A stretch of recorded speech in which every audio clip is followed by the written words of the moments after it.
As per my last promise, I am come with another video. Yogananda क्रियायोग शिक्षणाबद्दल आपण शिकत आहोत. या पुस्तकाद्वारे आपण खूप काही जाणून घेणार आहोत. हे पुस्तक म्हणजे काय आहे ते समजावून घेणार आहोत. त्याचाच हा पुढचा भाग. लास्ट व्हिडिओमध्ये आपण बघितलं होतं की हे पुस्तक मध्ये नेमकं काय असू शकतं. म्हणजे हा थोडासा कायास बांधला होता. बाहेर इतर गोष्टींच्या द्वारे जे काय ऐकायला मिळालं होतं, थोडंफार वाचायला मिळालं होतं. आपण पुढे जाणार आहोत. काही विस्मयकारी गोष्टी त्यांच्या आयुष्यामध्ये त्यांना घडलेल्या दिसल्या. जसं की योगानंदांना सुरुवातीला ते ज्यावेळी फिरत असायचे त्यावेळी असं चटकन त्यांना असा भास व्हायचा लहानपणीच की काहीतरी विलक्षण असं गेल्या जन्मी किंवा काही गेल्या जन्मांच्या मध्ये झालेलं आहे त्यांच्याबरोबर, आणि ते हिमालयामध्ये वास करायचे हे त्यांना स्पष्टपणे जाणवायचं. ठीक आहे. त्याच्यानंतर लाहिरी महाराज म्हणून आहेत क्रियायोगाचे. लाहिरी महाराज जे क्रियायोगा शिकवतात, खूप मोठे महाराज होऊन गेले, खूप मोठे संत होते ते. तर ते योगानंदांचे पुढे पुढे येणारच आहेत, ते गुरु आहेत. मग त्यांचं गुरूंचं असतं वास्तव्य आणि काय त्यांची शिकवण ते आपल्याला शिकायला मिळेलच.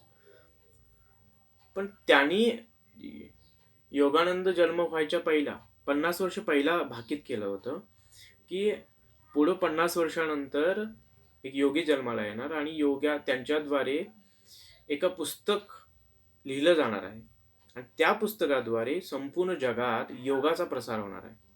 योगा नेमका काय आहे, योगी जणांचा प्रसार होणार आहे. त्यानंतर संपूर्ण जगामध्ये योग हा पसरणार आहे. आणि आज आपण बघतोय की हे खरं आहे. पूर्ण जगामध्ये योगाला ॲक्सेप्ट केलं गेलेलं आहे आणि पूर्ण जगामध्ये मान्यता मिळाली आहे. जागतिक योग दिन म्हणून पण आपण साजरा करतोय. तर ही सिस्टीम लावली जाते. बघा कशी दैवी सिस्टीम असते. ठीक आहे. आणि या पुस्तकाने ही किमया करून दाखवली. त्यानंतर मग एकदा त्यांच्या आयुष्यामध्ये एक इन्सिडेंट घडला खूप. त्यांना खूप मोठा रोग होतो. रोग म्हणजे काहीतरी मलेरिया वगैरे सारखाच असतो, पण यामध्ये ते शेवट स्टेपला गेलेले असतात. फक्त ते डोळे हलवू शकतात, हातपाय सगळे निकामी झालेले असतात आणि ते मृत्यूच्या शय्येवरती एकदम मृत्यूच्या जवळ आलेले असतात. त्यावेळी त्यांची आई त्यांच्यासमोर फोटो घेऊन जाते लाहिरी महाशयांचा आणि तू या फोटोला प्रार्थना कर की मला जीवन दे म्हणून. तशा पद्धतीने ते उत्कटतेनं आता जीवनाच्या शेवटच्या क्षणावरती येऊन पोचलेला तो छोटंसं बाळ आहे आणि ते उत्कटतेनं प्रार्थना करतं. आणि आश्चर्य म्हणजे त्या फोटोमधून दिव्य असे लाहिरी महाशय प्रकट होतात आणि त्यामुळे त्यांना जीवन प्राप्त होतं, नवीन जीवन. खड करून ते उठून बसतात, त्यांच्या अंगामध्ये शक्ती येते. त्यानंतर ती लाहिरी महाशय ते दिव्य जे काय प्रकट झालं होतं त्यांचं दिव्य रूप ते मग तिथून जातं. मग त्यांना कळतं की खरंच लाहिरी महाशयांचा खूप मोठा यांच्या जीवनामध्ये हात आहे. मग मनोमन ते त्यांना गुरु म्हणून मानतात आणि मग पुढं काय होतं की मग शब्द थोड्या सिद्धी पण प्राप्त होतात त्यांना. मग काय होतं त्यांना मनामध्ये म्हणतात की माझ्या हातावरती मला असं जाणवून यायला लागलं की माझ्या हातावर एक छोटंसं मोठं फोड उठणार आहे. मग ती बहीण म्हणते अरे काहीतरी वेड्यासारखं बडबडतोस. तर ते म्हणतात की तुझं जे फोड उठलंय त्याच्यापेक्षा दुपटीनं मोठं फोड तुला उठेल उद्या सकाळी आणि मला इथं या जागेवर मोठं फोड उठेल म्हणतात आणि ते झोपून जातात. आणि सकाळ उठून बघतात तर तसंच घडतं. मोठंच्या मोठं फोड त्यांच्या हातावरती येतं आणि बहिणीला जे छोटंसं असतं फोड त्याचं दुपटीचा आकार एवढं मोठं फोड होतं. मग बहीण किंचाळतच जाते, आईला सर्व प्रकार सांगते. तर आई म्हणते की शब्दांचा असा वापर करायचा नाही, त्याला म्हणतात शब्दशक्ती. तर शब्दांचा तुम्ही अशा प्रकारे वापर केला तर शब्दशक्ती जागृत होऊन त्यालाच आपण प्रार्थना म्हणतो, तर त्याचा इफेक्ट खूप मोठ्या प्रमाणात जाणवतो. तर हे त्यांना कळतं. नंतर पुढे काही दिवसानंतर मग ते काय करतात, पतंग उडवत असतात. तर बहिणीला सांगतात की मी बघ आता माझ्या हातामध्ये 2 पतंग येतील आणि मी 2 पतंग घेतलेला तुला दिसेन. तर बहीण म्हणते, काहीतरी बोलू नको, तू काहीतरी असं काहीतरी चमत्कारी कायम बोलत असतोस. ठीक आहे म्हणते, बघ म्हणतात. आणि ते त्यानंतर डोळे झाकतात आणि काय करतात, प्रचंड प्रार्थना करायला लागतात. प्रार्थना करायला लागणार असं काहीतरी इन्स्टंट घडतो आणि ती दोन्ही पतंग, एकदा पहिला पतंग येतो आणि त्यानंतर दुसरा पतंग येतो. तर तिची बहीण एकदम विस्मयकारक होऊन तिथनं पळून जाते. हा जादूगार आहे, जादूगार आहे. सर हे सगळे घटना त्यांच्या आयुष्यामध्ये घडतात खूप चांगल्या प्रकारे. त्यांनाही जरासं ते बरं वाटायला लागतं की यस, काहीतरी मिळतंय, काहीतरी होतंय, लाईक दॅट. मग हे जे पुस्तक त्यांनी लिहिलं ते एक भाव समाधीच्या मध्येच लिहिलेलं आहे. म्हणजे त्यांनी आजपर्यंत ज्या ज्या विभूतींना भेटलं, ज्या ज्या योगींना त्यांनी भेटलं, त्या योगींना त्यांनी काय केलं, भेटून तिथं परत ते ज्यावेळी पुस्तक लिहित होते, नंतर पुस्तक लिहिलं त्याने खूप वेळानंतर, तर त्यावेळी ते परत तिथं गेल्याचा त्यांना भास झाला आणि परत त्यांच्याकडून ते ब्लेसिंग्स त्यांना मिळाले आणि त्यांना परत त्याची ऊर्जा मिळाली लिहिण्यासाठी.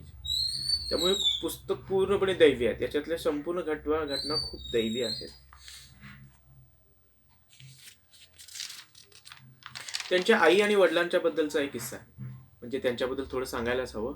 आई ही महादानी होती. समोर आलेल्या प्रत्येक व्यक्तीला ती दान द्यायचीच. इतकं दान द्यायची की योगानंदांच्या वडिलांना जितका पगार होता, खूप श्रीमंत होती ही लोक, तितका पगार, ते पगारापेक्षा कधी कधी दान जास्त व्हायचं, एवढी दानी. नक्कीच योगानंदांना यांचा संस्काराचा भाग आणि यांच्या विचारांचा खूप मोठा वारसाच लाभला होता. वडीलही तितकेच पण व्यवहारी होते, पण दानी आणि क्रियायोगाचे काय असायचे, एकदम निस्सीम भक्त.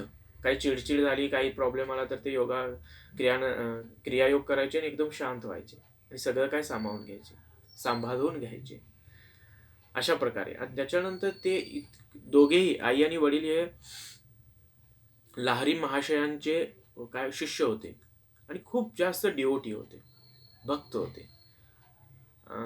वर्षातून फक्त सहवासासाठी, पती पत्नीच्या सहवासासाठी फक्त वर्षातून एकदा यायचे, तेही पुत्रप्राप्तीसाठी. अशा प्रकारचे हे 2 महान त्यागी होते, साधक. हे असं बघायला कुठूनही सहसा भेटत. आणि या गोष्टींचा त्या योगानंदांच्या बालमनावर खूप जास्त प्रभाव पडला होता त्यांचा. त्यांच्यानंतर पुढे अशी घटना घडते की त्यांच्याकडे काय येते, ताईत येतं, एक लाकडी पेटी. एक विस्मयकारी एक व्यक्ती येतो, तो त्यांच्याकडे तो सांगतो की ही ताईत तू तुझ्या छोट्या मुलाला दे, 1 वर्षानंतर दे, आणि हे ताईत तू दे, म्हणजे एक छोटीशी लाकडी पेटी. आणि ज्यावेळी त्यांच्या योगानंदांच्याकडे ही ती छोटीशी लाकडी पेटी येते, त्यावेळी आध्यात्मिक ऊर्जा इतकी प्रचंड वाढते त्यांच्याकडे, आध्यात्मिक मार्ग सगळे ओपन होतात. काय म्हणतात त्याला, साधक वृत्तीमध्ये असल्यानंतर जे आध्यात्मिक होणारी डेव्हलपमेंट आहे, ती उच्च अवस्था त्यांना खूप लवकर प्राप्त होते. आणि ही बरोबर 1 ते 1.5 वर्ष यांच्यापर्यंत ताईत राहतं, जोपर्यंत त्यांच्या आयुष्यामध्ये गुरु येत नाही. गुरु आल्याबरोबर हे ताईत आपोआप गुप्त होतं. आणि हे योगीने पहिलाच सांगितलं होतं की हे ताईत योग्य वेळी आपोआप गुप्त होईल. जिथून आले, म्हणजे असं म्हटलं जातं की ते स्वर्गात आले तर ते स्वर्गामध्ये परत जाईल. आत्तापर्यंतचा हा अनुभव इतका सुपिरियर आणि इतका भारी, विस्मयकारक आहे आणि याची गोडी वाढतच चाललेली आहे. तर तुम्ही नक्की हे पुस्तक घ्यावं आणि ते वाचावं. धन्यवाद.